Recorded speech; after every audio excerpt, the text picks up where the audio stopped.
بسم الله الرحمن الرحیم. امروز روز 9 ربیع الاوله. روز 9 ربیع الاول در روایت معتبره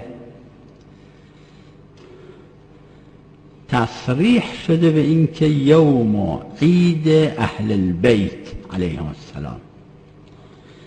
من سابقا یه وقتی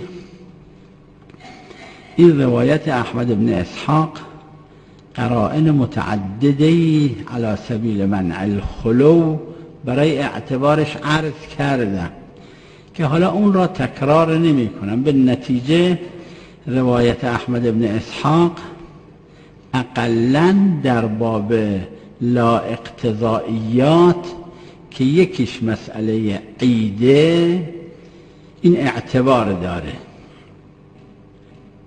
یا خود روایت سندن اعتبار داره که به نظر اینجور میرسه و سابقا تفصیلش وقتی عرض شد، یا به خاطر قاعده تسامح که مشهور قبول دارن این قاعده تسامح را، به نظر میرسه که تام باشه و شخصی یک محقق مدققی فقیه و اصولی مثل مرحوم میرزای نائینی رضوان الله علیه در موارد متعدد از فقه ایشون تصریح میکند به این که اگر یک روایتی بود ولو ضعیف بود و جماعتی به او عمل کردن، نه همه، نه مشهور، جماعتی به او عمل کردن که روایت احمد بن اسحاق را مشهور بهش در فقه در باب غسل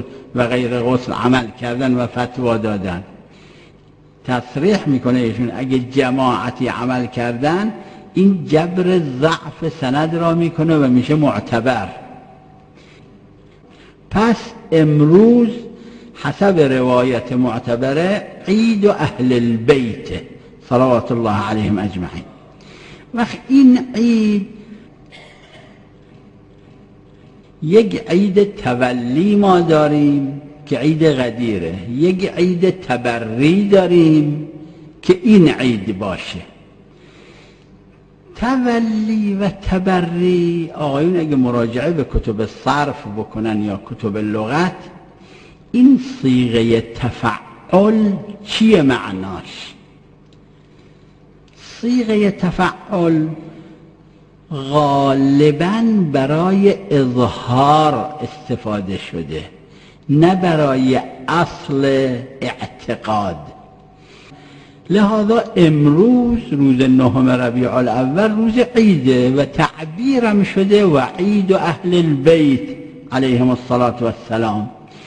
امیدوارم به برکت حضرت زهرا صلوات الله و سلامه علیها خدای تبارک و تعالی عنایت کنه همه ما در وقتی که من از همین جا تبریک به همه مؤمنین و همه مسلمین در همه جا عرض میکنم، خدا توفیق بده به برکت حضرت که انسان بتوانه فرد اعلای یعید را انجام بده. و صلی الله علی محمد و آله الطاهرین.